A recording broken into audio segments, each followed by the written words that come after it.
Bendito sea el que vive y reina por los siglos de los siglos. El tema se llama, vamos a titularlo, En los días de Noé, tal como dice el versículo de Mateo 24. En los días de Noé. Vamos a hablar cosas interesantes e importantes, y no solamente importantes, sino indispensables también para nuestro caminar.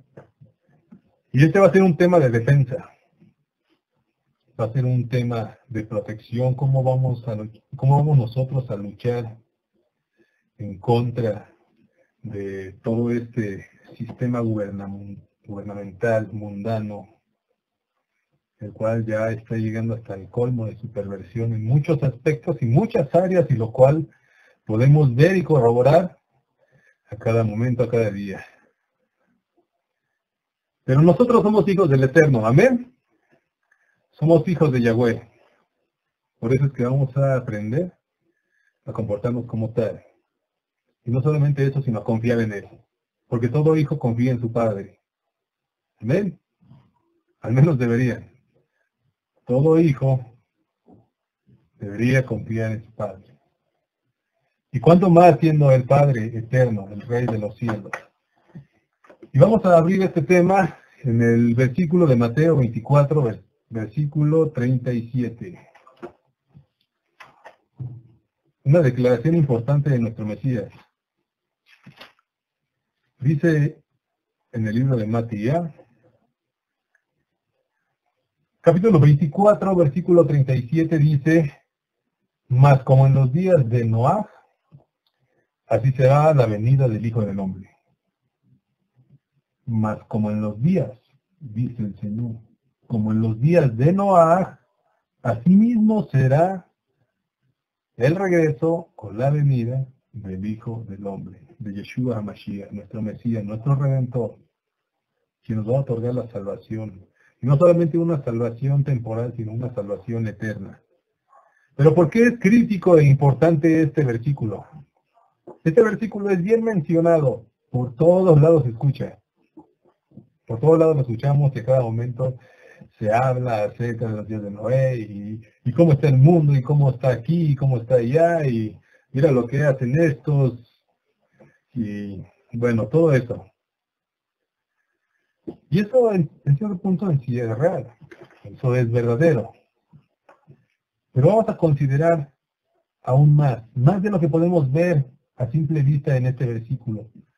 Porque si el Mesías nos está diciendo que su venida va a ser como en los días de Noé, entonces es necesario aprender cómo eran los días de Noé. ¿Amén? ¿Quién está de acuerdo con eso? Tenemos que entender cómo eran esos días para poder reconocerlos y para poder sacar toda la enseñanza de aquel relato, de aquella historia, de aquella época en la cual no fue nada agradable. Ya vimos en la mañana que realmente Noé era un hombre que sabía luchar. Era un hombre que sabía ir en contra de la corriente. Un hombre que se mantuvo firme a pesar de toda la contaminación que había en su época. Y no sé si puedo decir solamente con contaminación, porque ya era una abominación todo lo que se estaba haciendo. Realmente lo que estaba sucediendo en ese tiempo ya era el colmo. Por eso es que Yahweh decidió volver a rehacerlo todo. Amén.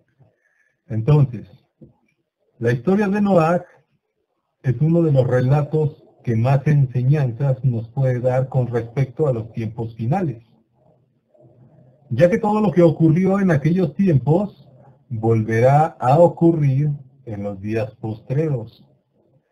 Todo en las escrituras es cíclico, lo que nos confirma que todo lo que pasó antes sucederá después. Todo lo que pasó anteriormente en el pasado, todo tendrá que suceder nuevamente. Todo. ¿Por qué las cosas con Yahweh son cíclicas? ¿Alguien sabe por qué todo con el Eterno es cíclico? Hay una razón para ello.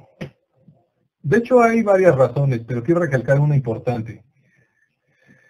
El hecho de que las cosas sean cíclicas con el Eterno es porque Él nos quiere enseñar. Él nos quiere enseñar a cada momento. Si todo fuera, imagínense, si todo fuera lineal, si las cosas no se repitieran una y otra vez, no podríamos sacar provecho de las cosas que ya pasaron. Simplemente avanzaríamos, caminaríamos. Y en un futuro, tal vez no muy lejano, caminaríamos a la deriva o, peor, caminaríamos a un pozo.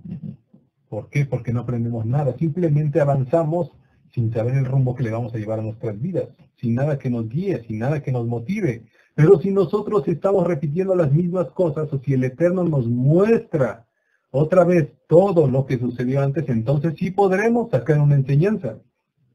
Porque ya habremos oído de esa historia, ya habremos sabido lo que sucedió, ya habremos entendido lo que tenemos que hacer. Entonces, por eso el Eterno nos pasa las cosas de esta manera. Por eso es que con Él todo es cíclico. Por eso mismo el calendario es guiado con la luna, porque la luna empieza en un punto oscuro, y el término de un mes vuelve a ese mismo punto. Eso es simplemente una señal. Ahora, la destrucción humana suena a una decisión muy apresurada. Pero Elohim sabía que si no salvaba al único hombre justo que quedaba, la humanidad se contaminaría por completo y aún así comenzaría su propia destrucción. Ya lo hablamos. Ya comentamos eso. Dijimos que si Yahweh no hubiera enviado el diluvio, de todos modos, ellos hubieran terminado matándose unos con otros. Ya estaban totalmente corrompidas, ya su mente ya estaba cauterizada. Ya simplemente ellos hacían todo lo que querían. Y todavía la influencia que los ángeles caídos tuvieron en ellos, los impulsó a seguir contaminándose, pecando, y nuevas ideas iban naciendo, y ellos iban aprendiendo cada vez más cómo destruirse unos a otros. Ellos no conocían muchas cosas hasta la llegada de los ángeles. Y a mí me gusta mucho esta ilustración de que los hombres en aquel tiempo eran hombres jugando con espadas de madera. Eran como niños jugando con espaditas de madera. Pero cuando llegaron los ángeles y les enseñaron a hacer armas de todo tipo, entonces ahora ya comenzaron a matarse unos a otros. Les enseñaron la armería. Imagínense, a un niño si le das un arma, digámoslo así. Imagínense un niño con un arma, ¿qué es lo que va a pasar? Pues va a causar muchas tragedias, si no es que él mismo se hace daño. Y eso fue lo que pasó con aquellos hombres. Eran hombres aprendiendo a vivir, aprendiendo a desarrollarse, descubriendo cosas nuevas, y de repente alguien viene y les dice, mira esto que tengo para ti. Claramente no le van a dar el mejor uso. Ahora, a pesar de este tiempo, el tiempo que ya ha transcurrido desde el diluvio hasta acá, podemos darnos cuenta que estamos en la misma situación. Espiritualmente hablando, estamos en la misma situación. Realmente los días de hoy no son tan diferentes a como se veían en ese tiempo. Y no solamente que no son diferentes, sino que en algunos casos podríamos decir que hasta es peor. Nuestro tiempo es peor. Porque la contaminación para el hombre ya es de fácil acceso. Ya la degeneración del ser humano realmente está llegando a su colmo. Ya hemos comentado algunas cosas. Hoy en día está pasando lo mismo que sucedía en ese tiempo. Hoy en día ya están matando a plena luz del día. Es lo que hacían ellos. Ellos se mataban unos a otros y no les importaba que estuviera ahí la multitud de gente. y nadie decía nada, porque lo veían de una manera normal. Imagínense qué cosa, simplemente porque tuviste un enojo con alguien o porque no te caes bien o X cosa, simplemente vas y lo matas. Bueno, los tiempos de hoy no son tan diferentes como ya lo dije. Hoy en día eso se está viendo ya en un aumento grande. No solamente aquí en México, con todas esas personas que están haciendo lo que quieren, alrededor del mundo se puede ver eso. Y más con todos aquellos grupos terroristas que están asesinando personas sin escrúpulos, están persiguiendo cristianos en muchos lugares del mundo. Se están matando de la peor manera. Es algo que tiene que suceder. Pero también nos da la ilustración de que estos tiempos proféticos, estos tiempos de Noé, ya están con nosotros. Y ni hablar de otras cosas. Ahora, vamos a sacar primeramente el simbolismo profético que tienen los días de Noé para nuestros tiempos y para el final de los tiempos. Vamos a regresar al capítulo 7 de Génesis. Vamos a regresar a Génesis 7. Vamos a analizar algunos puntos importantes y proféticos, los cuales no analizamos en la parashá. Primeramente, algo importantísimo. En Génesis 7:16 dice lo siguiente. 7:10 dice lo siguiente.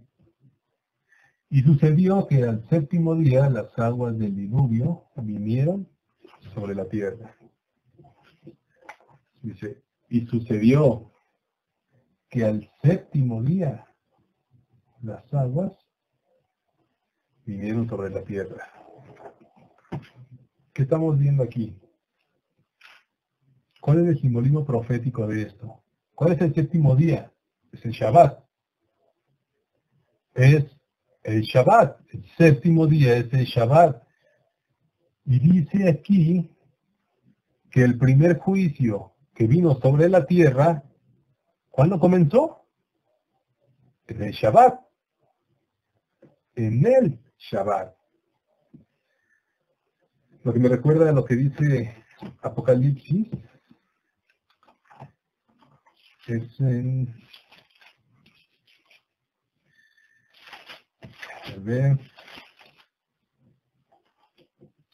Dice en Apocalipsis 1:10, estaba yo en el Espíritu en el día del Señor y oí detrás de mí una gran voz como de trompeta.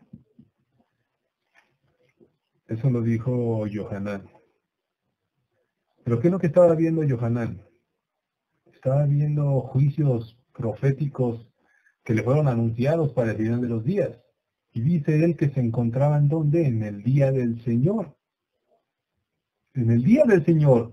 Y el único día en todas las escrituras que es referido como el día del Señor es el Shabbat.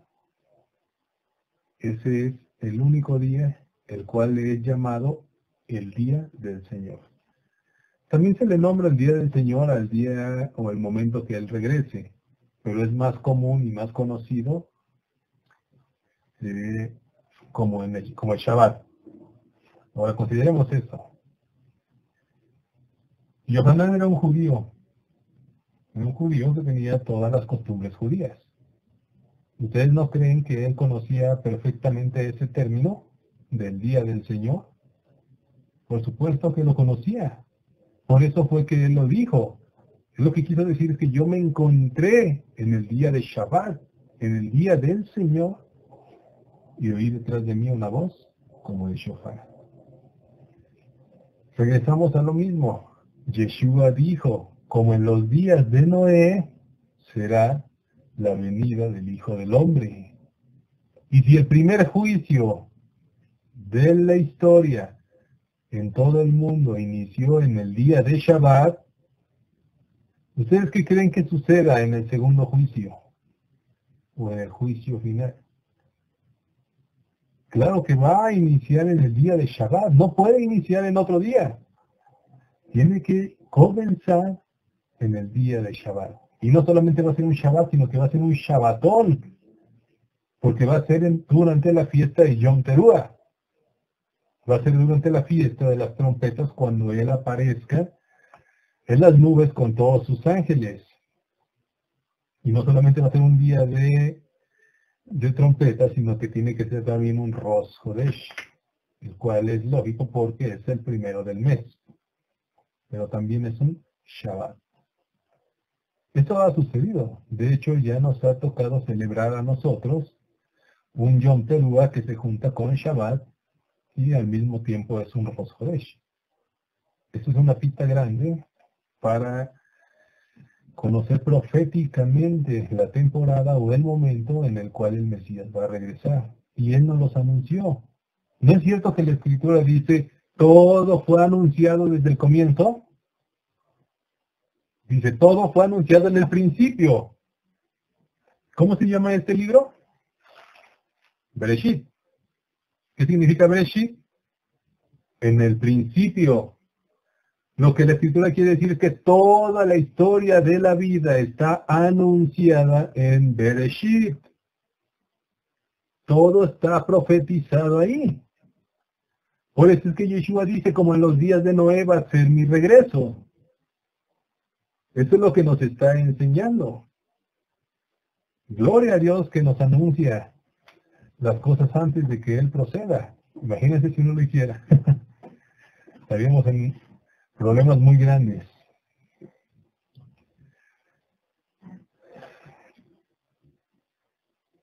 El diluvio inició el 17 de Hesban. ¿Cómo lo sabemos? Ahí mismo, en el libro de Génesis, en el versículo siguiente. Versículo 11 dice, en el año 600 de vida de Noé, en el mes segundo, a los 17 días del mes. En el mes segundo. Hay que recordar que en aquellos tiempos, bueno, la tradición siempre nos ha enseñado que el día en el que Adán fue creado fue el primero de Tisri, el cual hoy en día, bíblicamente hablando, es el séptimo mes, pero en aquellos tiempos era el primero del mes. Por eso es que todos los judíos aún ven el primero de Tisri como el año nuevo.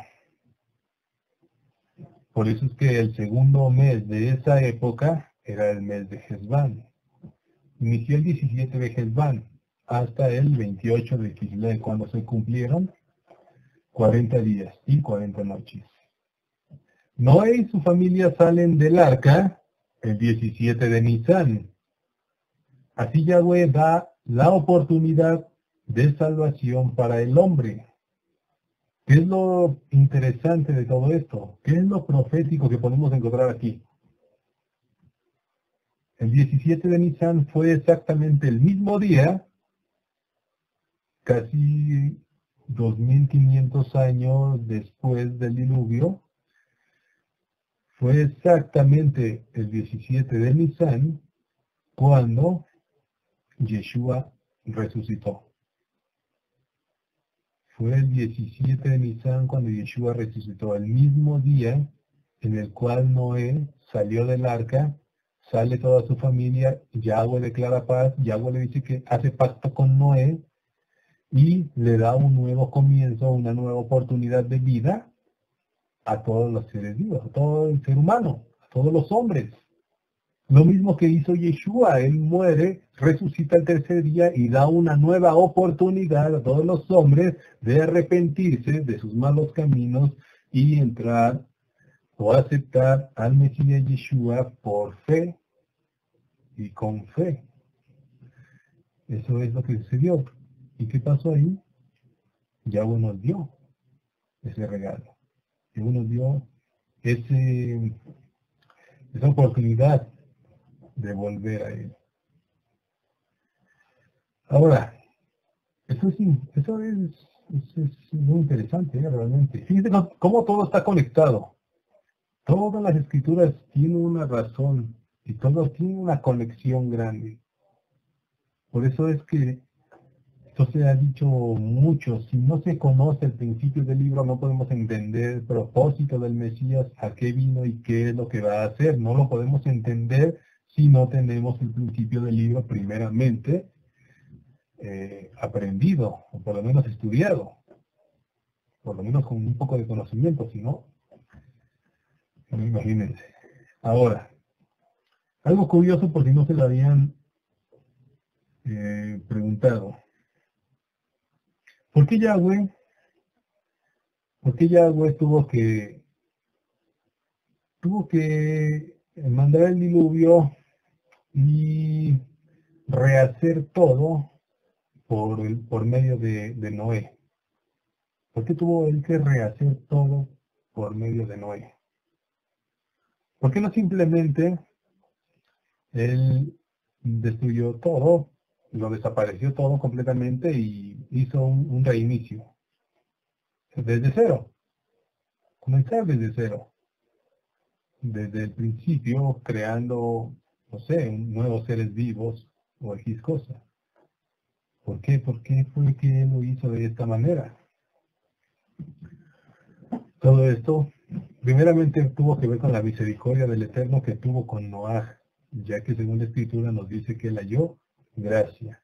Y en segundo lugar es para que nosotros pudiéramos ver el ejemplo, nosotros tuviéramos ese ejemplo de bondad, de misericordia que tiene Yahweh para con todos los que guardan sus mandamientos y caminan delante de él. Eso es lo que nos quiere mostrar el Eterno. Él quiere darnos el ejemplo y como ya lo comenté, todo es cíclico. Por eso es que las cosas que suceden o sucedieron tendrán que suceder nuevamente para que nosotros podamos aprender de los ejemplos y de los sucesos que ya han ocurrido en esta historia. La realidad es que solamente aprendemos cuando repetimos y repetimos las cosas. Y esto se puede ver en cualquier cosa, realmente. Incluso en el mismo estudio. Por eso es importante la retroalimentación. Por eso es importante que nosotros estemos estudiando una y otra y otra y otra vez, para que así podamos ir aprendiendo a cada momento. El Eterno nos va hablando de formas diferentes. Y el Eterno también nos va hablando parte por parte. Él no puede darnos todo el conocimiento no nos puede dar de golpe. Así como que nada de repente llega como bomba a ti. No, todo tiene su tiempo. Y es por eso la importancia de estar repitiendo y repitiendo el estudio. Es por eso que la parashá tiene que volver a comenzar. Porque el estudio de la Torah es un estudio que no termina. ¿Por qué? Porque las escrituras son infinitas. ¿Cómo lo sé? Yeshua es la Torah viviente. Él es eterno, Él es infinito, Él es de principio a fin. Y si Él es la Torah viviente, por consecuencia toda la Torah también es infinita. ¿Qué significa eso? Que no dejamos de aprender. Nunca dejamos de aprender. Aquel que crea o que diga que ya lo sabe todo, es un mentiroso, porque eso no se puede hacer de esa manera. La realidad es que nadie en esta tierra ha llegado a la plenitud del conocimiento. Eso es solamente Yeshua, y eso nos los compartirá Él cuando estemos en su reino. Ahora, en el capítulo 7, versículo 16, dice lo siguiente: y los que vinieron, macho y hembra de toda carne vinieron, como le había mandado Elohim, y Yahweh cerró la puerta. Dice, Yahweh cerró la puerta. Él mismo fue el que la cerró. ¿Por qué es significativo esto? Porque esto es exactamente lo que sucederá al final de los tiempos. cuando todo sea concluido durante ese periodo que conocemos denominado el Neilá, que es el cerrar de las puertas. Cuando el Neilá llegue, toda oportunidad será terminada. No habrá más oportunidad. El que entró, entró. El que no entró, quedó atrás. Dice la Escritura, palabras de nuestro Mesías Yeshua, yo estoy a la puerta. Dice, yo estoy a la puerta. ¿Qué quiere decir eso? No solamente quiere decir, como se cree comúnmente, de que Él está cerca, sino que literalmente Él está en la puerta. Y cuando todos cuando entren, los que tengan que entrar, cuando las 5 vírgenes prudentes entren, entonces Él cerrará las puertas. Y eso es en el periodo de Neilá. En el periodo de Neilá. El hecho de que Yahweh mismo haya cerrado las puertas del arca, ese es un vistazo profético de lo que hará al final de los tiempos. Porque Él mismo, Yahweh, quien es Yeshua, y Yeshua, quien es Yahweh, Él cerrará la puerta y toda oportunidad será revocada. Asimismo, como en los días de Noé, cuando Yahweh mismo cerró la puerta, y toda la gente quería entrar, daba de gritos y quería entrar. Pero no hubo poder humano que abriera esa puerta. Y todos perecieron. Todos los que quedaron afuera perecieron. Y así será al final de los días. Cuando el Neilá sea completado y el cerrar de las puertas sea hecho, toda oportunidad acabará. Gloria a Dios que nos ha apartado. Y más vale que nos quedemos así. Aleluya. En Génesis 9, 11 y 12, ahí adelantito, Génesis 9, 11 y 12 dice, estableceré mi pacto con vosotros y no exterminaré ya más toda carne con aguas del diluvio, ni habrá más diluvio para destruir la tierra. Y dijo Elohim, esta es la señal del pacto que yo establezco entre mí y vosotros y todo ser viviente que está con vosotros por los siglos perpetuos. Esto fue al salir del arca. Fíjense el simbolismo profético. Ya mencionamos que cuando ellos salieron del arca, lo que sucedió es que Yahweh le estaba dando una nueva oportunidad de vida a todos los seres vivos, a todo el ser humano, todos los hombres, toda la descendencia de Noé iban a recibir una nueva oportunidad. ¿Y qué es lo que sucede justo después de que esa oportunidad es dada?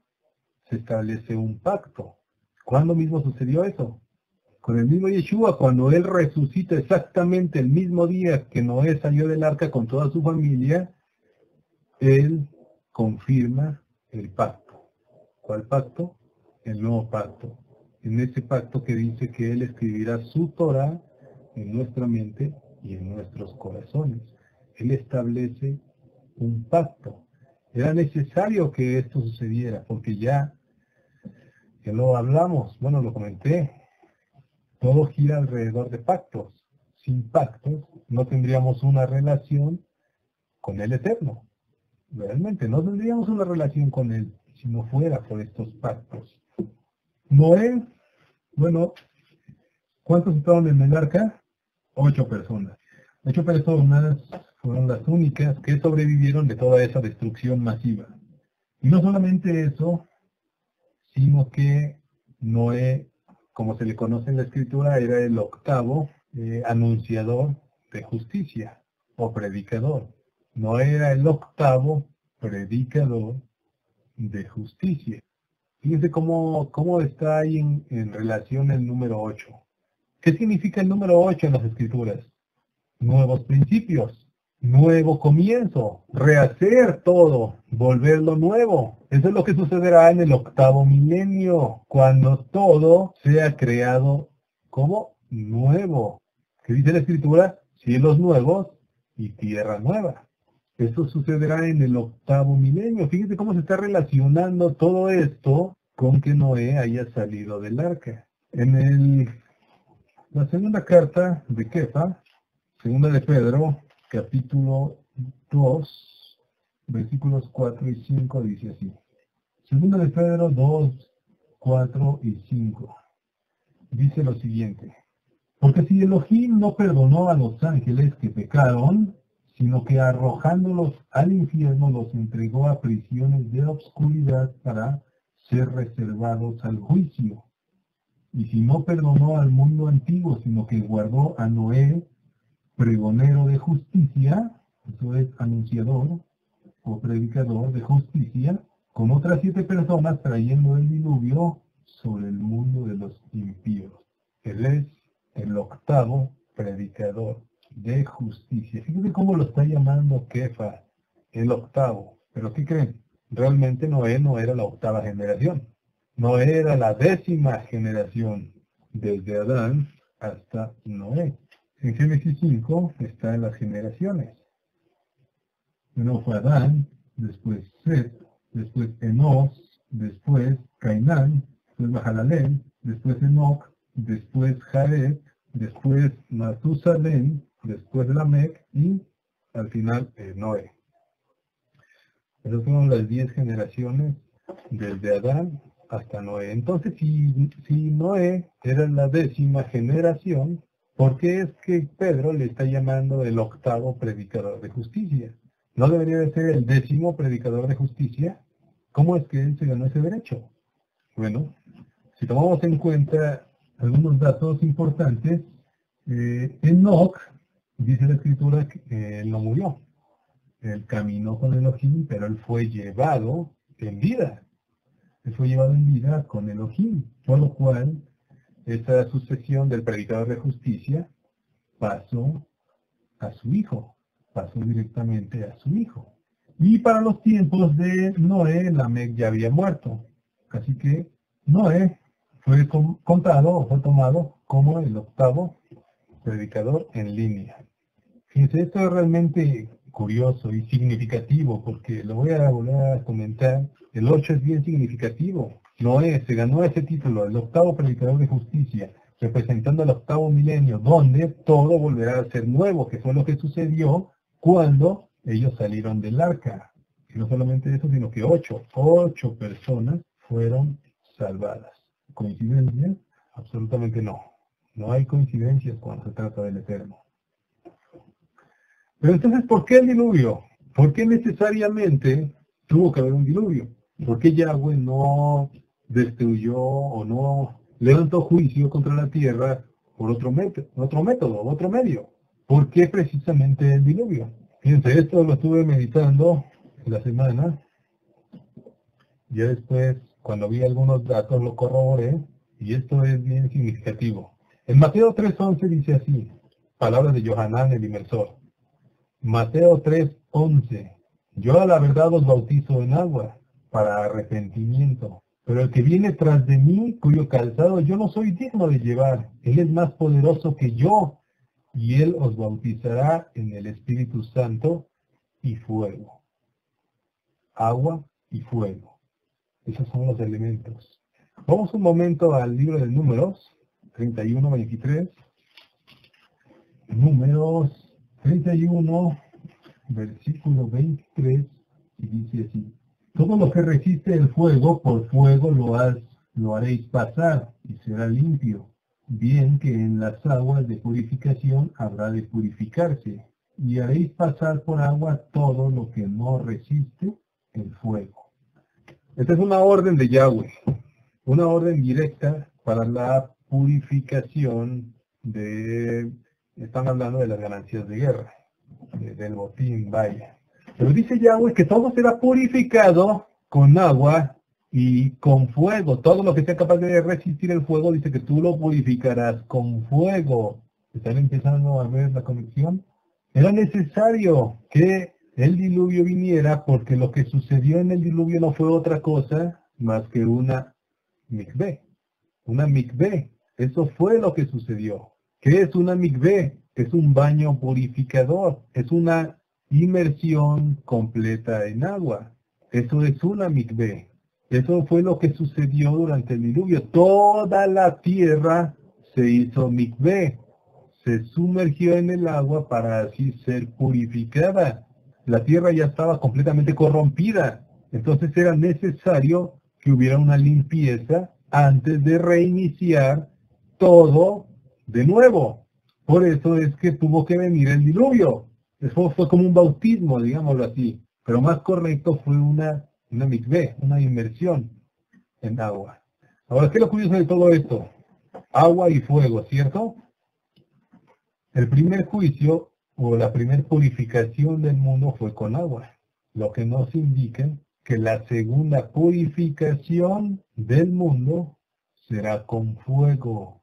Ya pasó por la mikveh, ya fue limpia, ya fue iniciado, digámoslo así. Es como una persona cuando se bautisma o pasa por una mikveh, simbólicamente eso es sumergirse en la palabra y cuando sale, entonces él es limpiado, él es purificado. ¿Purificado para qué? Para comenzar una nueva vida, para dejar atrás sus pecados y empezar a caminar en las ordenanzas de Elohim.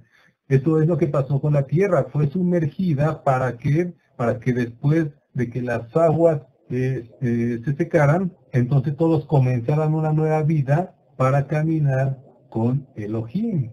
Y el fuego que representa, el fuego purifica, pero de una manera un poco más fuerte, porque fuego ya significa quemar absolutamente tu vida pasada.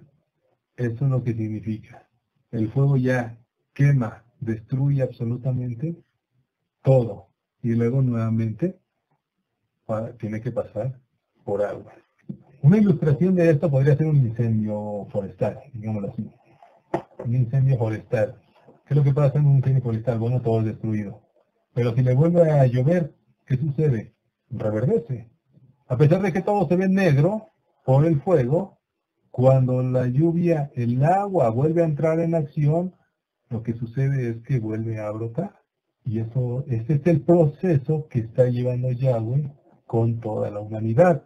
Primero lo ha limpiado, después lo purificará con fuego y después lo hará nacer nuevamente de las cenizas con el agua de la Torah, que es el árbol de vida. Así lo dice Salomón. Árbol de vida es la palabra del Eterno. Vamos a ver algunos ejemplos de la purificación en fuego en el libro de Apocalipsis. Apocalipsis 16:8 dice lo siguiente. Apocalipsis 16:8 dice así. El cuarto ángel derramó su copa sobre el sol, al cual fue dado quemar a los hombres con fuego. Dice, al cual se le dio quemar a todos los hombres con fuego. Ahí adelantito en 17:16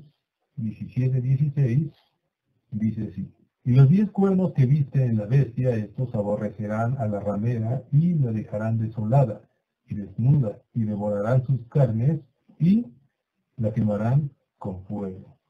Todo será purificado, toda la perversión, la idolatría, todo lo que tiene que ver con abominación para el Eterno, todo será purificado con fuego, será destruido con fuego.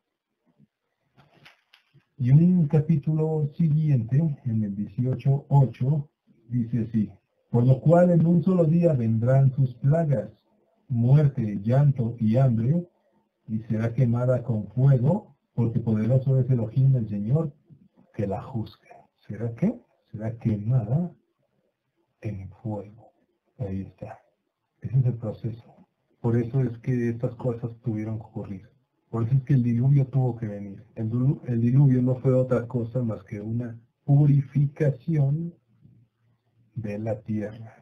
Ese fue el primer juicio y en el segundo será purificado con fuego. Y yo estoy seguro que nadie quiere estar aquí para esa purificación. Amén.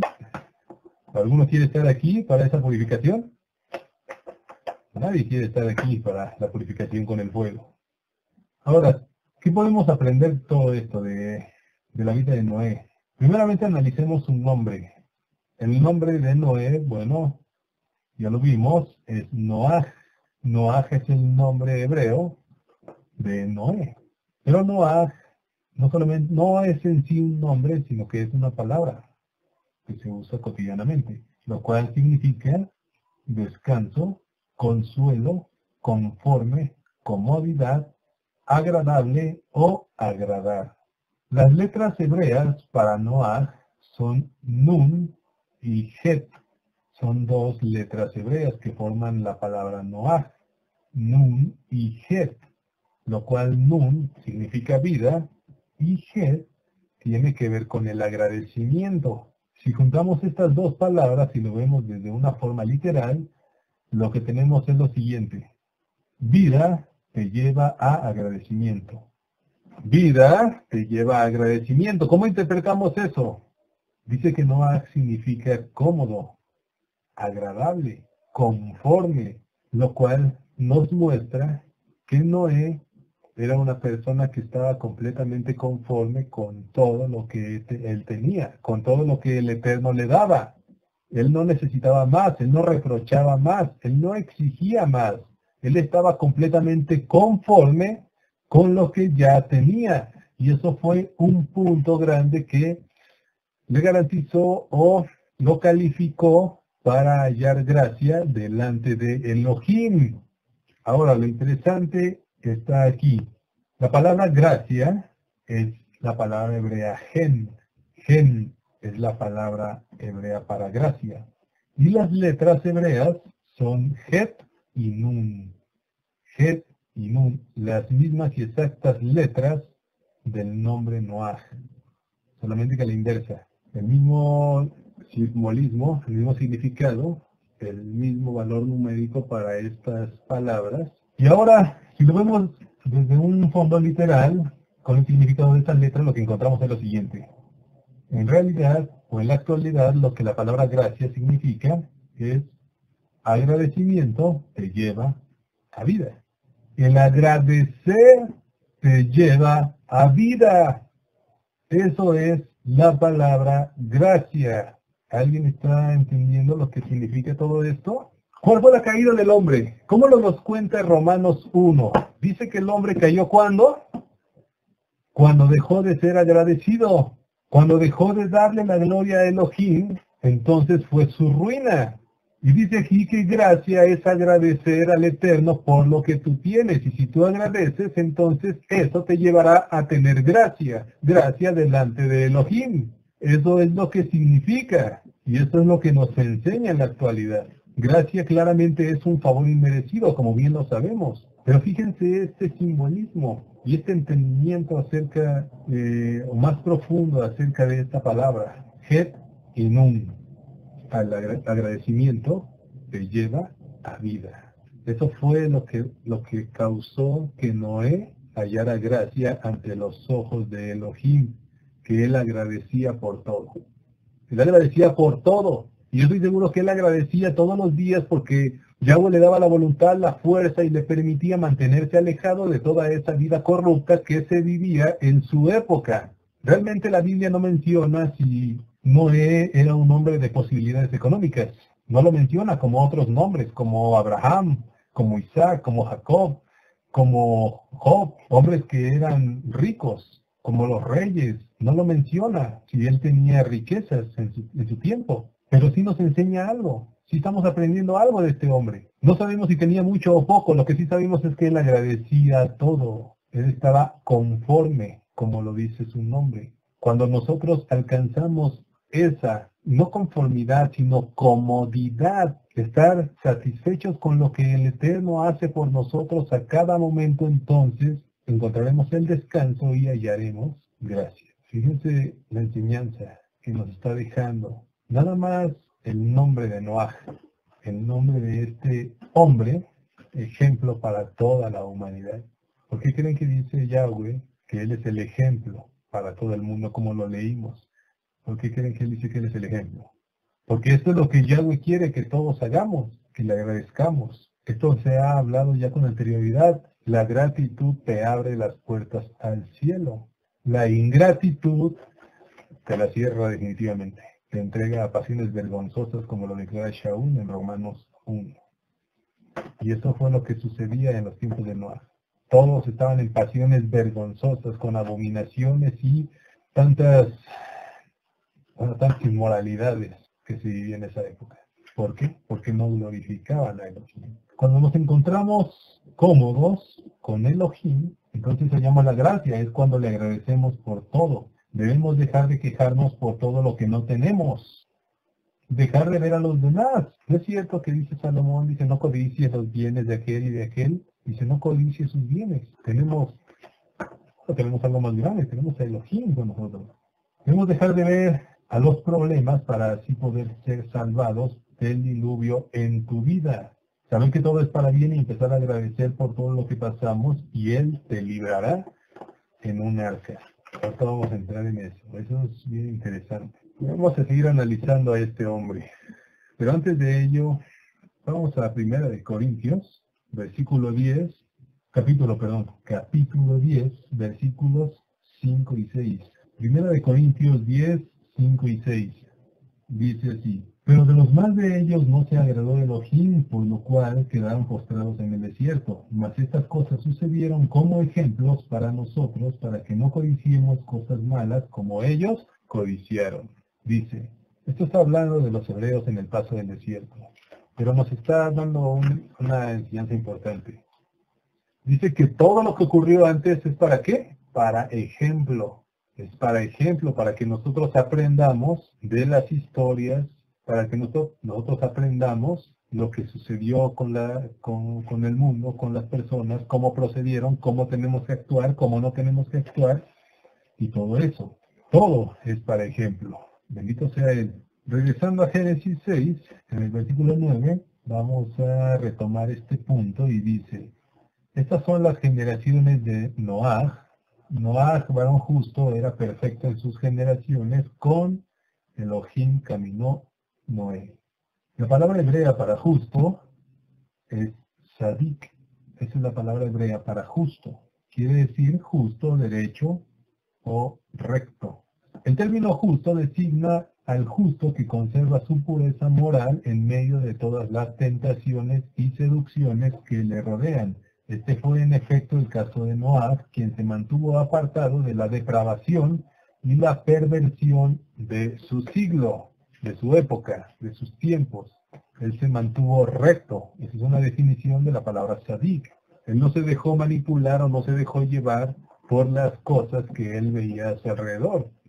Aunque, fíjense, tenemos que tomar muy en cuenta este ejemplo de Noé. Porque me gustó mucho lo que leímos en la mañana, eso que dice que aunque el mundo esté corrompido, para ser más exactos, lo voy a volver a releer. Aquí está. Realmente esto es una enseñanza grande y dice, esto nos enseña que ni la cultura, ni las costumbres del país, ni las personas que rodean, ni la sociedad pueden ser responsables de la conducta de una persona.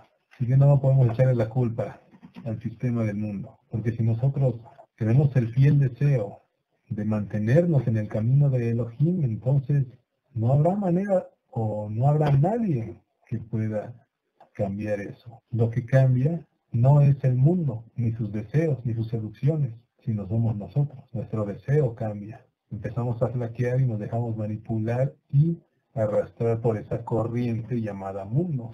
Pero ¿quién fue el que dio puerta abierta para eso? Nosotros mismos. Ahora, ¿quiénes son los justos ante Elohim? Romanos 2:13 dice, porque no son los oidores de la Torah los justos ante Elohim, sino los hacedores de la ley serán justificados. No son los oidores de la ley los justos ante Elohim, sino los hacedores de la ley serán justificados. Algo similar nos declaró Jacob o Santiago cuando dice, no te hagas oidor olvidadizo, no te hagas oidor olvidadizo. ¿Qué nos está enseñando todo esto? ¿Qué nos está mostrando aquí estos versículos y este ejemplo de este hombre tan grande? El esfuerzo, motivación. Realmente esforzarnos nosotros mismos para tener un real cambio en nuestra persona, un real cambio en nuestro crecimiento, un cambio verdadero en la relación con Elohim. Porque dice, no son los oidores. ¿Qué quiere decir eso? No nos basta con decir yo me siento en las reuniones a escuchar lo que tienen que decir y ya con eso soy justo. Ya con eso tengo garantizada la relación con Elohim. Solamente porque estoy oyendo hoy aquí, ya con eso quedé bien con el Eterno y nada me va a pasar. No, eso no es verdad. Porque dice que si tú oyes pero no haces, entonces ese conocimiento se hace vano y no sirve de nada.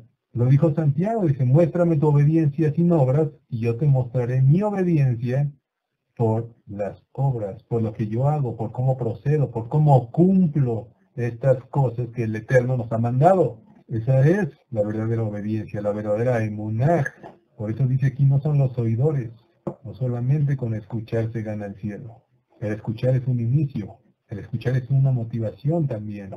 Y el escuchar nos acerca a la verdad, pero lo que nos hace verdaderamente justos es el hacer lo que escuchamos. Voy a repetir, es el hacer lo que escuchamos. Porque si no se hace lo que se escucha o lo que se conoce, ¿cómo se le llama a eso? ¿Cómo le decía Yeshua a los fariseos cuando le decía, ustedes ponen cargas que ni siquiera pueden cumplir? Le llamaba hipócritas. Así se los decía. Y eso mismo seríamos nosotros, ¿sí? Si hiciéramos lo contrario o no hiciéramos conforme a lo que conocemos. Ahora, dice también que no era perfecto. La palabra hebrea para perfecto es ta'amim. Ta'amim. Esa es la palabra hebrea para perfecto. Lo que significa entero, integridad, verdad, sin defecto, integridad, íntegro, perfección, perfecto, recto y sin tacha. Todo eso significa la palabra tamim. Dice sin defecto, entero y íntegro. Esa es la palabra perfecto. Y eso es lo que el Eterno pide de nosotros. Eso es lo que el mismo Yeshua nos lo declaró. Él dijo, sean perfectos. ¿Y cómo llegamos a esa perfección? Cuando hacemos las cosas por amor y no por obligación. ¿Y cómo podemos realizar las cosas? Aprendiendo de la palabra, aprendiendo de la Torá, porque nosotros no podemos cumplir lo que no conocemos. Por eso es necesario, es un requisito conocer las palabras de Elohim para poder así hacerlas. Y no solamente hacerlas, sino gozarnos también al hacerlo. Sentir un regocijo, un gozo de veras, de verdad. Algo al natural. Eso es el perfecto, eso es caminar en perfección. Cuando no lo hacemos cuando alguien nos lo está exigiendo, cuando nos están obligando, sino que lo hacemos porque nuestro corazón así lo demanda, así lo siente y así uno lo quiere. Ese es el verdadero corazón que quiere el Eterno. Ese es el corazón que da olor grato a Elohim. En Génesis 17:1 dice así. Génesis 17, versículo 1, dice así. Era Abraham, no, ahí todavía no era Abraham, perdón. Era Abraham de edad de 99 años, cuando le apareció Yahweh y le dijo, yo soy el Elohim Todopoderoso, anda delante de mí y sé perfecto. Y sé perfecto. No hay duda de que Abraham era perfecto. Él amaba tanto a Yahweh que incluso él estaba dispuesto a ofrendarle a su propio hijo Isaac. Así de grande era la fe que él tenía y el amor y la confianza que tenía para Elohim. Ese es otro ejemplo, pero no vamos a entrar mucho en él hoy. Esta actitud de Noé debe servirnos como ejemplo para intentar con la mejor disposición de llevar una vida como él la ha llevado, como él la llevó. Es decir, así como él lo hizo. Uno debe perseverar por seguir la senda del bien y a su vez debe motivarnos a oponernos al camino inicuo de este mundo que conduce a un trágico hundimiento, como aconteció en la generación del diluvio. ¿A qué se refiere esto? A que si nosotros no vamos en contra de estas concupiscencias y perversiones del mundo, si no sabemos reconocer las cosas que nos están afectando o nos están deteniendo de nuestro caminar espiritual, entonces dice aquí, vamos a hundirnos también. Vamos a hundirnos junto con todo ese mundo pecaminoso. Pero Elohim no quiere que nos hundamos. Yeshua no quiere que nosotros nos hundamos. ¿Qué es lo que quiere Yeshua? Yeshua quiere que nosotros caminemos sobre el agua. ¿Qué significa eso? Confiar en Elohim. Cuando Yeshua le dijo a Pedro, ven, camina conmigo. Cuando estaban ellos en la barca y venía Yeshua caminando sobre el agua, y Pedro le dijo, Señor, ¿eres tú? Si eres tú, permite que yo también vaya y camine sobre el agua. Y él le dijo, acércate, ven. Pedro caminó unos pasos, pero en algún momento él se dio cuenta de que él estaba haciendo algo que no estaba dispuesto a hacer o creado a hacer, y entonces tuvo temor, ahí le faltó la confianza y entonces se hundió porque no tuvo la fe. Y Yeshua lo reprendió y le dijo, hombre de poca fe, ¿por qué no confías? Yo no te quiero ahí abajo, yo quiero que estés conmigo aquí. Yo quiero que tú camines conmigo en esta agua, en esta Torah, en esta palabra. Yo quiero que confíes en mí, que tú sepas que mi mano te va a estar guiando, que tú sepas que yo estoy aquí para sostenerte cuando tú sientas que te vas a hundir. Eso es lo que Yeshua quiere y eso es lo que el Eterno quiere. Él no quiere que perezcamos, Él quiere que andemos con Él. Noé no vivía en un mundo fácil, sino lleno de perversión. Aún así él estaba cómodo con su vida. ¿Se pueden imaginar eso? Imagínense, Noé, el predicador de justicia, el octavo predicador de justicia, en una generación llena de lo peor que nos podamos imaginar. Imagínense Noé predicándole a esos hombres. ¿Qué creen que haya pasado? Obviamente, primeramente se burlaban de él. Se burlaban, lo criticaban, lo querían golpear, lo querían incitar, lo querían inducir, lo trataban de lo peor a Noé. Yo estoy seguro que no solo a él, sino a toda su familia. ¿Por qué? Porque ellos estaban en contra de lo que el mundo estaba haciendo. Pero aún así él no le importó, él se sintió cómodo aún así con su vida y él decidió que él lo iba a seguir haciendo y que no se iba a dejar influenciar por el mundo. ¿Cómo nos encontramos nosotros hoy en día? Esto es lo mismo. Estamos en una generación mala y perversa, que no quiere saber de la palabra, no quiere saber de la Torá. Y muchos son solamente sabios en su propia opinión, porque no se dejan guiar por el Elohim de Israel. Y se mantienen cegados aún. Pero son necios, son rebeldes, no quieren comprender. ¿Qué será de los incrédulos? Generaciones perversas, generaciones inmorales. Todos ellos. No estamos viviendo muy diferente a Noé, porque muchos se burlan de nosotros. Y así va a ser, y eso tiene que acontecer. Pero tomando el ejemplo de Noé, tenemos que sentirnos cómodos con eso. Tenemos que sentirnos bien con todo ello, a pesar de todo lo que pueda pasar. Tenemos que reconocer que todo lo hacemos por una cosa, por el agrado de Elohim, y que todo lo hacemos por Él y para Él. Todo es para Elohim. Eso es lo que tenemos que reconocer. Por eso es que no podemos hacer a un lado todo ese esfuerzo de predicación. No importa que se burlen, tanto es, el Mesías lo dijo. Si se burlan de ti, alégrate. ¿No lo dijo así? Él dijo, muy dichosos todos aquellos que se burlen de ellos por causa mía. Alégrense porque el reino de los cielos les pertenece. Y después dijo, si eres vituperiado, si eres perseguido, si eres maltratado, gózate y regocíjate, porque el reino de los cielos ya es para ti. La tierra se contaminó de tal manera que toda carne se corrompió. Y la palabra corrompió en el original hebreo nos da una amplitud grande de todo lo que implica esta corrupción en la cual se encontraba la humanidad. Y la palabra es la siguiente, corrompió en hebreo es shahat. Esa es la palabra hebrea para corrompido o corromper. Shahat, que significa decaer, corromper, corrupción, dañar, demoler, depravado, derribar, deshacer, despreciar, hacer destrucción, destruir, devastar, echar, estropear, herido, matar, merodear, perder, quebrantar y ruina. Todos esos significados son atribuidos a la palabra shahat. Y eso es todo lo que se estaba viendo en el sistema del mundo de los tiempos de Noé. Perversiones, destrucción, devastación, ruina por todos lados. Todo estaba en un desorden total. Ahora, el arca sería el vehículo de salvación. El Señor les dio instrucciones específicas para hacerlo, pero hay un detalle interesante que no debemos omitir. En Génesis 6:14 dice lo siguiente. 16, versículo 14, dice así. Hace un arca de madera de gofer, harás aposentos en el arca y la calafatearás con brea por dentro y por fuera. ¿Qué es lo interesante de este versículo? Dice, y la calafatearás con brea. ¿Alguno de ustedes recuerda cuál es el término hebreo para calafatear con brea? Esto ya lo habíamos hablado. De hecho lo vimos en el tema de Yom Kippur, lo hablamos, comentamos mucho.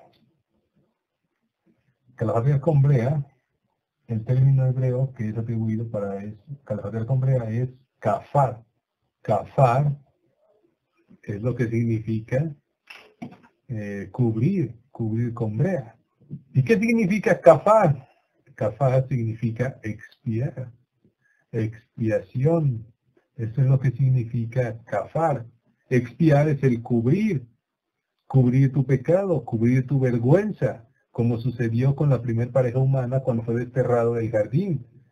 ¿Qué fue lo que sucedió? Ellos se dieron cuenta que estaban desnudos, después Yahweh los echó, ¿y qué hizo?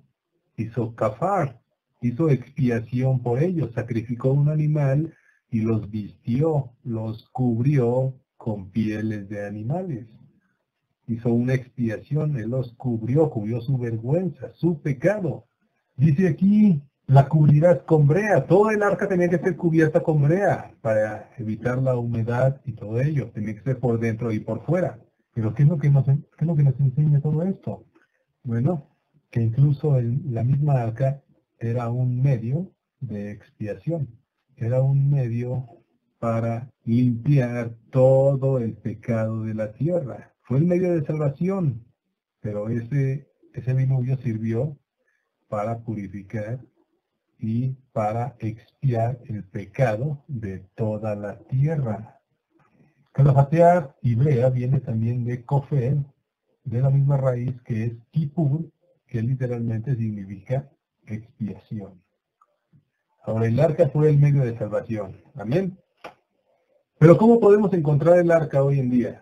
¿Cómo nosotros podemos entrar a esa arca al final de los días cuando la destrucción o el segundo juicio de toda la humanidad venga sobre la tierra? ¿Cómo nosotros encontraremos esa arca? ¿O cómo construiremos nosotros nuestra propia arca? ¿Cómo la hacemos? ¿Cómo la haremos? Pongan mucha atención en esto. Esto es interesante realmente. Es muy bonito. Arca en hebreo se dice teba. Teba es la palabra que se le atribuye a arca. Teba, que significa arca y también significa palabra. Fíjense, esto es interesante con lo que me encontré esta semana. Dice que teba también significa palabra, cofre o barco que flota. Se usa para denominar el barco que usó Elohim, que Elohim le indicó a Noé que construyera para salvarse él y su familia del diluvio. La misma expresión es usada para el cesto de juncos que fue puesto al infante Moisés. Este vocablo teba tiene como objetivo enseñarnos que para estar apropiadamente resguardados debemos entrar a la teba, es decir, a la palabra de Elohim, que es su bendita Torah.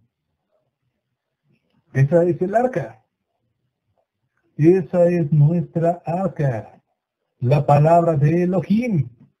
Es lo que nos guarda, es lo que nos cubrirá, es lo que nos expía, lo que nos hace kafar, lo que nos va a traer el medio de salvación para cuando la destrucción venga. Esa es nuestra arca. Eso es lo que estamos construyendo hoy. Cada vez que nosotros nos adentramos a las Escrituras y estudiamos y nos dedicamos y hacemos lo que está escrito en este libro, entonces estamos construyendo un arca. Estamos construyendo el arca para nosotros mismos. Y no solamente para nosotros mismos, sino que también para 10 más. Acuérdense que dice en la Escritura que 10 de cada tribu se tomarán del talit de un judío para salvación. Así es como creamos el arca, con la palabra. La palabra nos cubre, la palabra nos nutre, la palabra nos hace sabios, la palabra nos acerca con Elohim y la palabra nos salva. que al mismo tiempo es Yeshua, la palabra viviente. Él mismo es nuestra salvación. Él es nuestro Yeshua, nuestra salvación, es nuestra arca. ¿Están viendo la conexión que hay aquí? El arca fue el instrumento de salvación para el primer juicio. Ahora el que nos dará la salvación en el segundo juicio es Yeshua HaMashiach, quien es la palabra viviente, quien es la Torá, que es la Tevá, que nos va a salvar. Si uno ingresa a la Tevá y estudia los estatutos y leyes que el Eterno ha dado para cumplirnos, se colocará a salvo del enorme diluvio de problemas que acosan a diario e impiden la paz, el bienestar y la armonía. A todos nos viene un diluvio, problemas de todo tipo en el trabajo, hogar, salud y en nuestras vidas, pero nuestra oración nos cubrirá o nos salvará. Porque la oración es hablada, la oración también es palabra que nosotros expresamos a Elohim. Y cuando nosotros oramos por cualquier situación, por cualquier problema o situación que se nos pueda presentar en esta vida, entonces estaremos haciendo Tevá, estaremos adentrándonos en el arca que nos librará de todos esos problemas. ¡Aleluya! Bendito sea Él. Esa es nuestro medio de salvación. Gloria a su nombre. Ahora, ¿qué sucedió durante la construcción del arca? La construcción del arca tardó 120 años. Durante ese tiempo fue importante la predicación de Noé. 120 años se tardó Noé en construir el arca. ¿Les parece un buen tiempo? ¿Les parece poquito tiempo? ¿Quién hubiera estado trabajando 120 años en la construcción de un arca? 120 años tales y como los conocemos hoy en día. 120 años. ¿Qué sucedió durante todo ese periodo? Noaj predicaba. Noaj estaba anunciando lo que iba a acontecer y él predicaba el arrepentimiento para los hombres. ¿Por qué tardó tanto también la construcción del arca? ¿Por qué Elohim permitió que fuera tanto tiempo? Porque la misericordia divina del Eterno, como lo hemos comentado en muchas ocasiones, es más grande que su ira, es más grande que el juicio que Él va a traer a la tierra. Por eso es que duró 120 años la construcción del arca, porque Él estaba dando tiempo a todos los hombres de arrepentirse de sus malos caminos, lo cual no sucedió. Pero Yahweh les dio la oportunidad. Ahora, vamos a pensarlo bien detenidamente. Estos 120 años de construcción en el arca, realmente fueron una prueba bien grande de fe. Fueron una prueba grande de fe. ¿Por qué? ¿Por qué fue una prueba grande de fe? Porque él no desistió. Tanto tiempo estuvo pasando. Yahweh no le declaró en qué momento iba a estar el diluvio. Yahweh no le dio detalles. Él solamente dijo, empieza a construir un arca porque voy a inundar la tierra. Pero imagínense, 120 años en espera, en paciencia, en fidelidad a Elohim, aún creyendo después de esos 120 años que el juicio iba a venir, después de que ni siquiera había llovido jamás en la tierra, y lo llamaban loco, lo llamaban de todo tipo de cosas, pero él se mantenía firme. Durante esos 120 años, él creyó en Elohim. Bueno, nadie ha llegado aquí a 120 años, pero a veces nosotros ni siquiera un periodo estamos dispuestos a creer a Elohim. A veces ni siquiera un año estamos dispuestos a esperar por algo. Nos desesperamos y queremos todo a prisa. Y si no suceden las cosas, simplemente nos cansamos y ya no las creemos. Imagínense, ¿quién hubiera soportado todo ese periodo de tiempo, manteniéndose fiel como lo hizo Noah en contra de la corriente del mundo? Ahora, 120 años duró la construcción del arca. Fíjense el vistazo profético. 120 años Noé estuvo trabajando. ¿A qué nos recuerda eso? 120 jubileos. 120 jubileos los cuales Yahweh determinó el hombre viviera. Ese es el periodo que Él decretó para toda la humanidad. Y ese es el mismo periodo en el cual nosotros tenemos que estar construyendo nuestra Tevá, nuestra arca. Asimismo, Al término de esos 120 años, cuando Noé terminó el arca y el diluvio vino, la destrucción vino, el primer juicio de la tierra se completó, así será al final de los días. 120 años de construcción es lo mismo que 120 años de vida para el hombre. Y después de eso, el fin, el juicio, viene la destrucción. El 120 es muy significativo. 120 jubileos, como ya lo dije. 120 años en los cuales fue el periodo de vida de Moisés. Los 120 mencionados en Hechos 2 que estaban unánimes orando y recibieron el Ruach HaKodesh. 12 tribus, 12 puertas en la Nueva Jerusalén. El número 12, o el 120 es muy significativo. Bendito sea el que vive. ¿Quiénes trabajaron en el arca? Su familia. Hubo una familia unida que se preocupaba unos por otros y se apoyaban mutuamente, trabajando en equipo en todos los asuntos correspondientes. La construcción del arca fue en familia. Hubo un común acuerdo, hubo organización, hubo un conjunto de personas el cual estaba dispuesto a trabajar en ese proyecto de construcción para el medio de salvación. ¿Qué nos enseña esto? Nosotros mismos, como ya lo dije, Tebá es la palabra, estamos construyendo nuestra propia arca. Pero tenemos que reconocer que no podemos hacerlo solos. Necesitamos el apoyo de los demás, necesitamos la guía de los demás, necesitamos estar en conjunto para poder construir un arca fuerte que nos sirva de salvación para cuando el juicio venga. Eso es lo que tenemos que hacer. Eso incluso ya lo mencionamos en la mañana. Una comunidad es fuerte cuando está unida, y si no, se va para abajo. Eso nos debe enseñar algo bien grande. La única manera, el único medio, o la forma más fácil y más fuerte y confiable de llegar a la salvación es trabajando precisamente en equipo. Pero normalmente no queremos hacer eso. Pensamos que todo lo podemos resolver por nosotros mismos. Y no queremos molestar a los demás porque a lo mejor a los demás no les interesan mis problemas. Eso es un error. Porque la Escritura dice que cuando alguien tenga un problema o una enfermedad o algo, acérquese a los ancianos y oren por ellos.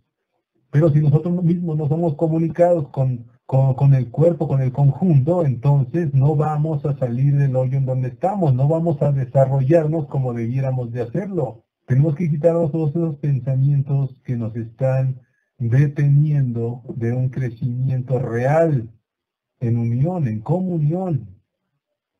Por eso dice ese salmo que me gusta tanto, que dice: cuán bueno y cuán delicioso es que los hermanos estén juntos. Dice cuán bueno es. Tenemos que amurallar, tenemos que levantar las paredes de Jerusalén en nosotros mismos. Pero no lo vamos a hacer solos, sino que lo vamos a hacer con los demás. Esto es un rebaño. Esto es un rebaño. Nosotros somos ovejas. Si una oveja sale del corral, el lobo la atrapa fácilmente. ¿Amén? Pero ¿qué pasa si sale todo el conjunto de ovejas? El lobo lo va a pensar 2 veces para acercarse. Aunque él sabe que es más fuerte, que es más ágil, que es más inteligente que las ovejas. Cuando ve el montón, simplemente no se va a arriesgar a hacerlo solo. Él va a querer ir por todos sus amigos para trabajar en manada. Hasta los animales reconocen eso. Eso es lo que tenemos que aprender. Si nosotros queremos ir en contra del sistema y en contra del enemigo y sus seducciones y sus trampas a cada momento, entonces tenemos que reconocer que no podemos hacer las cosas solos, sino en conjunto. Porque Yahweh viene por un pueblo. Y un pueblo tiene que ser uno solo, un solo cuerpo. No, él no viene por fragmentos. Él no viene uno de por aquí y uno de por allá, no. Él viene por un solo pueblo fuerte y unido, el cual es Israel. Ahora, dentro de un mundo caótico, Noé caminó con Elohim, el cual le ordenó construir el arca. Yahweh no hace nada sin anunciarlo antes a sus santos profetas. Así lo dice la Escritura. Yahweh no hace nada sin avisar a sus santos profetas. Y todo eso ya había sido anunciado y profetizado desde los tiempos de Hanok, el cual le puso ese nombre profético a Matusalén, Matusalén. Bendito sea el que vive y reina. Entonces es necesario, hermanos, que aprendamos eso. La fortaleza solamente viene en la unidad. Y solamente así podremos ir en contra del sistema del mundo, porque la maldad se está multiplicando. Las plagas de maldad. Fíjense, se nos está avecinando un diluvio aún, bueno, no con esa magnitud, pero un diluvio bien devastador. ¿Cuál es ese diluvio? Un diluvio de maldad, un diluvio de abominaciones, un diluvio de total herejía y cosas del enemigo. Todo eso se nos viene enfrente. Pero si nosotros nada más tenemos un barquito, entonces va a venir la ola y nos va a derribar. Pero ¿qué pasa si todos hacemos un arca grande y fuerte? Entonces podremos luchar contra esta corriente. Porque incluso eso es escritura. Es necesario que aprendamos a luchar con todo eso. Vamos a ver el tipo de gente que está profetizada para el final de los tiempos. Vamos al libro de Timoteo. En la primera carta a Timoteo, en el capítulo 4, desde el versículo 1. Primera de Timoteo 4, versículo 1, y vamos a leer hasta el 5. Y dice lo siguiente: pero el Espíritu dice claramente que en los postreros tiempos algunos apostatarán de la fe. Fíjense cómo está iniciando este versículo. Dice que muchos apostatarán de la fe. ¿A qué nos está diciendo todo eso? Ahí no estaba hablando de incrédulos. Estaba hablando de personas creyentes, personas que aceptaron al Mesías. Porque un incrédulo no va a apostatar. ¿Un incrédulo de qué va a apostatar? Tienen que apostatar los creyentes necesariamente. Por eso dice, muchos retrocederán de la fe. ¿Por qué? Porque no se sometieron al Elohim de Israel, porque no trabajaron en conjunto, no se unificaron como un equipo. Dice, apostatarán de la fe, escuchando a espíritus engañadores y a doctrinas de demonios. Muchos serán engañados en aquel tiempo. Muchos muchos dejarán la verdad del alimento puro por cosas cómodas, por cosas fáciles, incluso. Dice también, bueno, antes, ¿cuál es la doctrina de demonios? ¿Qué es lo que podemos denominar como doctrinas de demonios? ¿Qué es una doctrina de demonios? Una doctrina de demonios es todo lo que no se alinea a la Escritura. Todo lo que predica en contra de la Torá, en contra de la verdad que es la Torá, las Escrituras. Todo lo que está en contra de ello es una doctrina de demonios. Porque todo eso es carne. Todo aquel que no se sujeta a la ley es carne. Así lo dice Romanos 8. Dice que los designios de la carne son enemistad contra la ley porque no se pueden sujetar a ella, no se sujetan a ella y tampoco pueden. Todo aquel que no se sujeta a la Torah está viviendo en la carne. Dice en el versículo 2, por la hipocresía de mentirosos que teniendo cauterizada la conciencia prohibirán casarse y mandarán abstenerse de alimentos que Elohim creó para que con acción de gracia participasen de ellos los creyentes. Dice, los creyentes y los que han conocido la Torá, la verdad. Porque todo lo que Elohim creó es bueno y nada es de desecharse si se toma con acción de gracias, porque por la palabra de Dios y por la oración es santificado. Ahora, hay mucho malentendimiento en ese versículo, pero no voy a entrar en eso. Entonces dice muchos que apostatarán. Vamos adelante, unas páginas adelante, en la segunda carta de Timoteo, en el capítulo 3, versículo 1.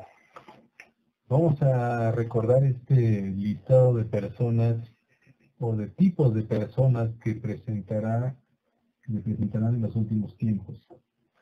Dice en 2 de Timoteo 3:1, también debes saber esto, que en los postreros días vendrán tiempos peligrosos, porque habrá hombres amadores de sí mismos, ávaros, vanagloriosos, soberbios, blasfemos, desobedientes a los padres, ingratos, algo de lo que ya hablamos, impíos, sin afecto natural, implacables, calumniadores, intemperantes, crueles, aborrecedores de lo bueno, traidores, impetuosos, infatuados, amadores de los deleites más que de Elohim, que tendrán apariencia de bondad, pero negarán la eficacia de esta. A esos evita. ¿Se dan cuenta la tarea tan grande que tenemos? De verdad hay que reflexionar en lo que estamos leyendo, porque dice que todos estos tipos de personas se presentarán a nosotros.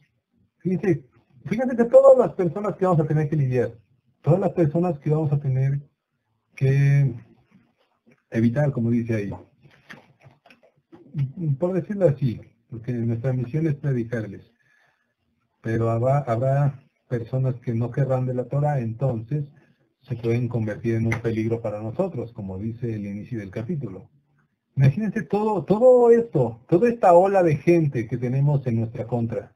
Hay que meditar mucho en eso y hay que pensar en eso, porque eso nos debe despertar, eso nos debe alertar a no cansarnos al esfuerzo de buscar la verdad y de estar bien cimentados en ella, porque si no estamos cimentados en la verdad, entonces va a venir uno de estos, simple y sencillamente nos va a desviar del camino y nos va a jalar a su sistema del mundo. Por eso es que yo no estoy diciendo que nos vamos a convertir que vamos a convertir eso en un extremismo de que "Ay, yo no le voy a hablar a una persona así".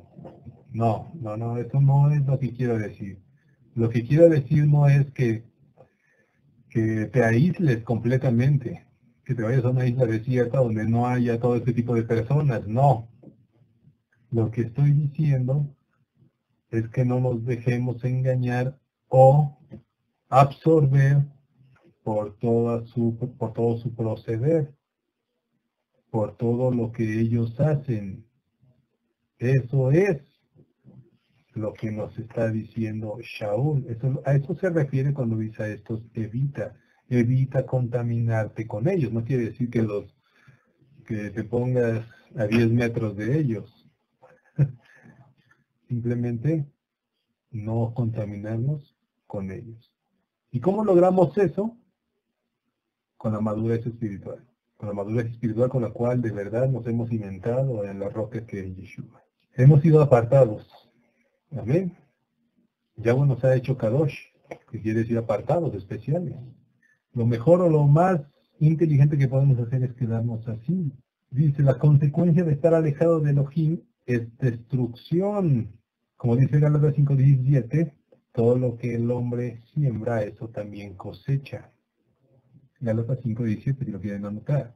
Ahora quiero que vayamos a la segunda carta de Pedro, nuevamente, en el capítulo 3, versículos del 1 al 7. Segunda de Pedro, capítulo 3, del 1 al 7. Y vamos a ver esta misión, esta responsabilidad tan grande que nosotros tenemos. Fíjense lo que dice en la segunda carta de Kefa. Amados, esta es la segunda carta que os escribo, y en ambas despierto con exhortación vuestro limpio entendimiento, para que tengáis memoria de las palabras que antes han sido dichas por los santos profetas, y del mandamiento del Señor y Salvador por vuestros apóstoles, sabiendo primero esto, que en los postreros días vendrán burladores, andando según sus propias concupiscencias. ¿Cómo dice? ¿Vendrán qué? Vendrán burladores. Esos son escarnecedores. Y diciendo, ¿dónde está la promesa de su advenimiento? Porque desde el día en que los padres durmieron, todas las cosas permanecen así, como desde el principio de la creación. Estos ignoran voluntariamente que en el tiempo antiguo fueron hechos por la palabra de Elohim los cielos y también la tierra que proviene del agua y por el agua subsiste, y por lo cual el mundo entonces pereció anegado en agua, en el diluvio. Pero los cielos y la tierra que existen ahora están reservados por la misma palabra, guardadas para el fuego del día de juicio y la perdición de los hombres impíos. Y de todo lo que está declarando Pedro en estos versículos. Primeramente dice, vendrán burladores. Vendrán burladores. Y eso es algo que podemos ver y eso es algo a lo que nosotros tenemos que estar conscientes y preparados también. Porque eso sucederá. Se burlarán. Mucha gente ya lo está haciendo. Yo realmente, no sé, no puedo decir en cuántas ocasiones también, a mí me han criticado mucho por seguir la Torah. Pero no me importa. Porque no me importan las personas. Lo que me importa es el Eterno, es Elohim. Eso es lo que de verdad nos debe importar.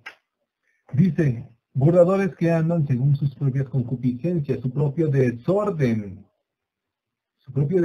carnal, sus deseos incontrolados. ¿Qué es la concupiscencia? Es el deseo desordenado de la carne, algo que no podemos resistir, algo a lo que no nos hemos alejado. Y esto lamentablemente todavía sucede en los creyentes, porque muchas personas tienen aún cosas de su vida pasada que no se han podido quitar, no se lo han podido quitar. Y eso es de lo que tenemos que meditar mucho y trabajar bastante en ello, para quitarnos todo tipo de concupiscencia. No podemos estar cayendo o obedeciendo a la carne cada vez que ésta nos da un impulso. ¿Cuál es la mejor forma de combatir todo esto? ¿O cuál es la forma más fuerte, creo yo? Esta es una opinión mía, por muchos ejemplos que he visto y testimonios que me han dado. Creo yo que la forma más fuerte de concupiscencia es la atracción sexual. Y creo que muchos pueden estar de acuerdo con eso. La atracción entre hombre y mujer y viceversa, mujer y hombre. Esa es la forma más fuerte de concupiscencia y es la que más trabajo cuesta para un creyente alejar.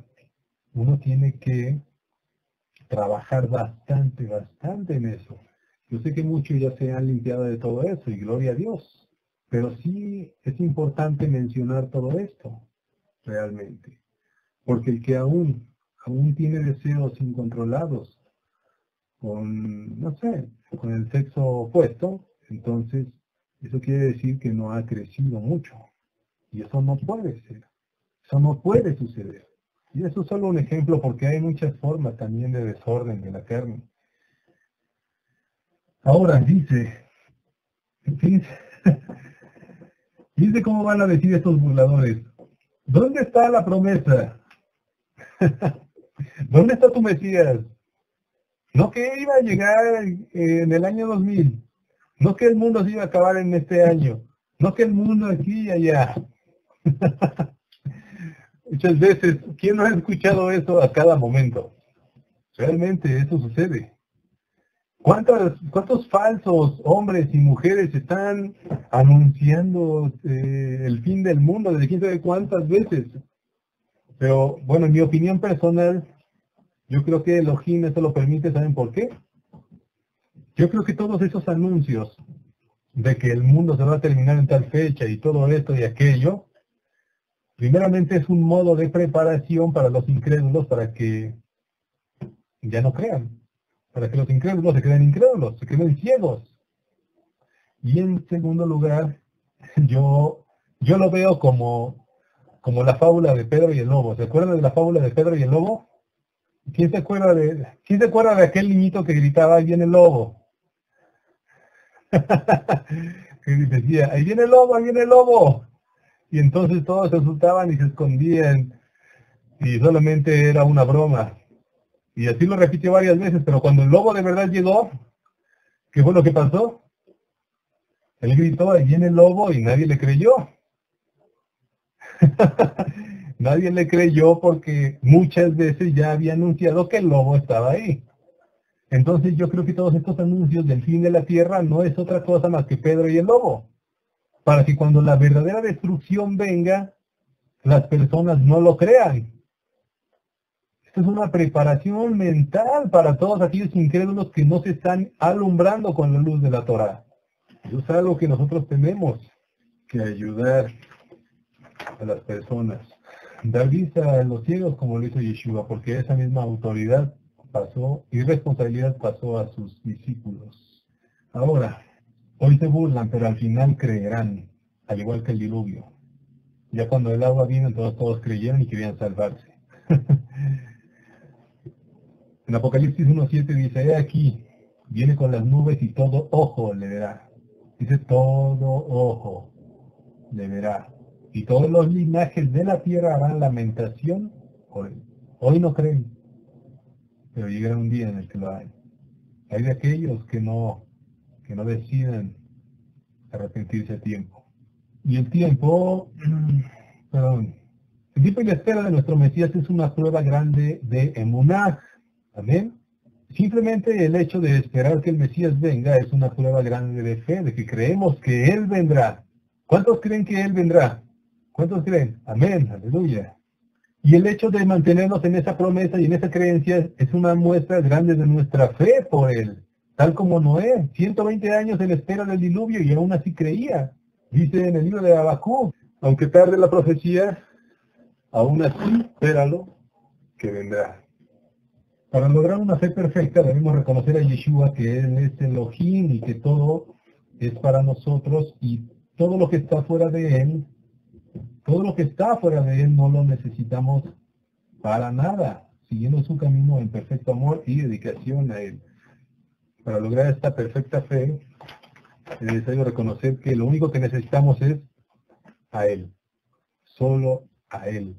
No hay nada que el mundo nos ofrezca que pueda valer la pena, digámoslo de ese modo, que pueda valer la pena para abandonar a nuestro Mesías. No hay nada en el mundo que valga la pena alejarnos de nuestro Mesías. Nada, no importa nada. Ni las cosas materiales, ni los objetos, ni siquiera los que creemos nuestros amigos que al final, al primer problemita salen corriendo. No importa nada más que el Mesías. Juan 14:27 dice así lo dice nuestro Mesías. Juan 14:27 dice, la paz os dejo y mi paz os doy.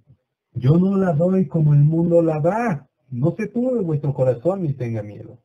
Dice, yo no lo doy como el mundo la da. ¿Y cómo la da el mundo? Con deseos, con seducciones, con comodidades. Pero no hay nada en el mundo que pueda valer la pena, que nos haga alejarnos del Mesías. Tanto es, todas las cosas del mundo nos vuelven, ¿qué? Enemigos de Elohim. Está en Santiago 4:4 y primera de Juan 2:15. Y Santiago 4:4 es uno de mis favoritos, de hecho.